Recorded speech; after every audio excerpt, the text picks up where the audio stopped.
कि पीरियड्स के दौरान लेडीज़ को किचन में क्यों नहीं जाना चाहिए, काम क्यों नहीं करना चाहिए, मंदिर क्यों नहीं जाना चाहिए। तो चलिए हम कुछ 500 साल पहले चलते हैं और कुछ फैक्ट्स की बात करते हैं। 500 साल पहले अंडरगारमेंट्स नहीं होते थे। 500 साल पहले सैनिटरी नैपकिन्स नहीं होते थे। 500 साल पहले लोग कपड़े के साथ ही अपने आप को रैप करते थे ड्यूरिंग पीरियड्स के दौरान। इसके बाद घर में पिसा हुआ आटा नहीं होता था, मिर्ची नहीं होती थी, हल्दी नहीं होती थी।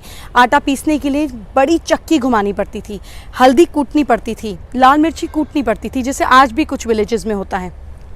और एक फैक्ट, उस टाइम पर घर में टॉयलेट्स और बाथरूम्स नहीं होते थे, यानी कि यूरिनेट करने के लिए, नहाने के लिए बाहर जाना पड़ता था, रिवर बैंक्स के पास जाना पड़ता था। वाटर टैंक्स होते थे लेडीज़ के नहाने के लिए, बेदिंग टैंक्स। तो अब इतने सारे फैक्ट्स के साथ आप मुझे बताइए कि पीरियड्स के दौरान जब लेडीज़ का मूड क्रैंकी होता है, दे आर मोर फेस्टी, ऐसे हार्मोनल चेंजेस हो रहे होते हैं, बॉडी का फ्लो डाउनवर्ड होता है, अपान वायु काम कर रही होती है, बॉडी एक्सपेलिंग मोड पर होती है। ऐसी सिचुएशन में मंदिर जाकर हाइजीन फैक्टर के लिए कितनी ख़राब चीज़ है। यहाँ ब्लड के स्टेन्स, यहाँ गंदगी, कैसे पॉसिबल है। मंदिर घरों में नहीं होते थे, घरों के बाहर होते थे। गांव का एक मंदिर होता था, विलेज का एक टेम्पल होता था। इतनी दूर चल के जाना, इतनी मेहनत के दौरान किचन में काम करना, दैट वाज नॉट पॉसिबल।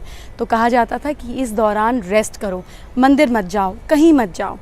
और एक बात देखिए, जो मंदिर का आर्किटेक्चर है, जो मंदिर डिज़ाइन होते हैं, वो इस तरीके से डिज़ाइन होते हैं जैसे उसकी शेप होती है ट्रायंगुलर। आपकी एनर्जी को मंदिर का काम है नीचे से ऊपर लेकर जाना, और पीरियड्स के दौरान आपकी जो एनर्जी अपान वायु काम करती है वो डाउनवर्ड फ्लो में काम करती है, तभी तो बॉडी नीचे एक्सपेल करती है ना सारे वेस्ट को। तो ये कॉन्ट्राडिक्शन है। ऐसे में आपको मंदिर जाकर ध्यान, मेडिटेशन का एक्चुअल रिजल्ट नहीं मिलेगा। So there were lot of factors behind the myths at that point of time. आज के टाइम में ऐसा नहीं है, है ना। आज के टाइम में आपको आटा नहीं पीसना पड़ता, क्रैम्प्स नहीं पड़ते, there is lot of more hygiene that we incorporate in our lives.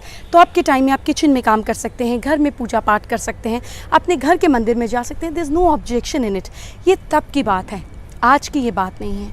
और एक बात आपको पता है कि हमारे देश में, हिंदुस्तान में, only 20% of women use sanitary napkins, यानी कि आपके घर के हाउस हेल्प, उनके बच्चे, रेड लाइट पे दिखने वाले बच्चे, they don't use sanitary napkins. और ये कितना ख़राब है हाइजीन के लिए, आपकी ओवरऑल हेल्थ के लिए। जैसे आप अपने घर वालों के लिए, उनकी सैनिटाइजेशन के लिए सामान घर पर लाते हैं, महीने में 1 पैकेट, 2 पैकेट, 10 पैकेट, जितना आप कंफर्टेबली अफोर्ड कर सकें, रेड लाइट पे बच्चों को दीजिए, अपने घर के हाउस हेल्प के लोगों को दीजिए। This is one thing that we all must together come together and donate for the welfare of our country, for the welfare of womanhood. Let's all be together in this. I hope you have a beautiful week ahead and a beautiful day.